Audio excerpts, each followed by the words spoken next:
The U.S. college basketball season reaches its finale this weekend in the Final Four tournament.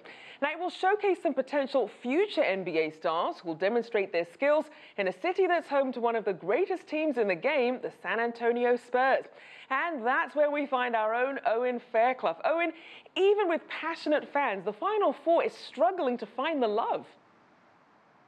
Absolutely, Rochelle. Your timing is absolutely impeccable, may I say. Just take a look at this. The sun is going down as we speak. It's just about gone. Look at this for a picture postcard setting. Behind me, the Alamo Dome. That's where dreams are going to be made and broken over the next few days here in San Antonio in Texas as 4 teams vie to lift the US College Basketball Trophy. As you say, this is one of the most storied cities in world basketball. Shaquille O'Neal, one of the great stars of the 80s and 90s, was raised here, and the San Antonio Spurs, of course, with many, many championships under their belts. So there's no shortage of star stories here, but of course this is all about university players and college basketball. Let's take a look at what's at stake here. It's called the Final Four. 4 teams here competing over the weekend. First up, on Saturday, we have Loyola University Chicago taking on Michigan. That's in the first game. Loyola, the ultimate underdogs. More on that in just a moment. And then the second game, Kansas against Villanova, a university just outside Philadelphia. And of course, the winners of those 2 games will go on to compete for the trophy this Monday. One of the things that really dogs this tournament, and has done over the years though, is a big question about the payment of players in one of the most lucrative sports leagues in the world. And it's a question that simply won't go away. Clayton Custer preparing for the most important game of his life. A win for Loyola University Chicago will put them in the finals for US College Basketball's national championship. The Ramblers are outsiders, their unlikely path upending a knockout tournament that's all about surprises. March Madness is something that kids dream of your whole life. This is a dream come true for all of us. I think even if you're at a high major school, this is a dream come true. I mean, this is the mecca of college basketball. This is something that not a lot of people get to experience. But if there's romance in this Cinderella story, there's arguably less love for organizers, the NCAA. Its revenues last year were more than $1 billion, but the NCAA won't pay players like these because they're considered amateurs. On top of all of this, the FBI uncovered a vast network of bribes paid to try to steer certain players to certain colleges.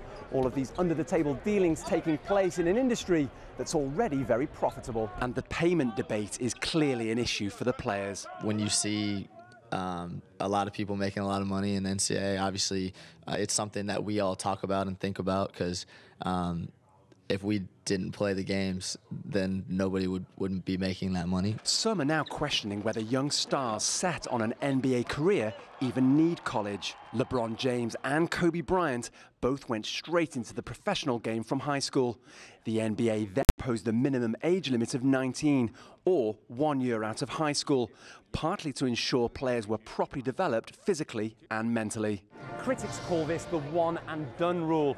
Colleges taking on a young player and then allowing them to leave after just a year to join the NBA without completing their degree.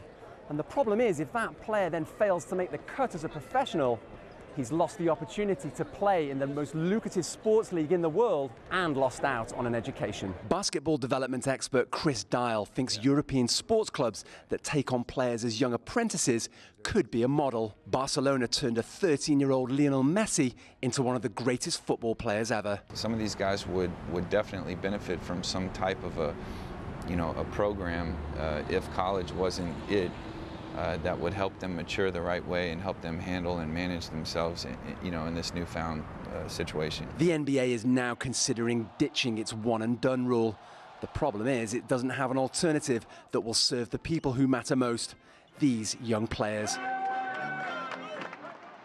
Well, Rochelle, leaving aside this seemingly intractable problem about how these players are developed and coached and potentially even reimbursed for their services, this tournament, of course, is all finding those future NBA stars You can tell the railway is alive and well in San Antonio. It's all about finding those future NBA stars, but I can tell you categorically the most famous person here doesn't even play basketball. Let me introduce you to Sister Jean Dolores Schmidt. She is the chaplain for Loyola. She's caused such a sensation here in San Antonio leading up to this tournament that they even held she even had her own news conference here earlier today that was absolutely mobbed. She's been following the team since 1963, and before that, that was the last time that Loyola were in this tournament. There's such a fairy tale story, and she gave a few tips about the kind of help she could try to enlist to see her team through to the final and beyond. Here's Sister Jean. Well, I like to pray for both teams so that, especially the fans who might hear me, know that I'm partly on one side, but only partly. Because at the end of the prayer, I always ask God to be sure that the score, the Ramblers have the big W. Well, Rochelle, in this tournament, you can take all the help you can get, even if it comes from above, it would seem. Back to you. Indeed. Thank you so much. Owen Fairclough there for us in San Antonio.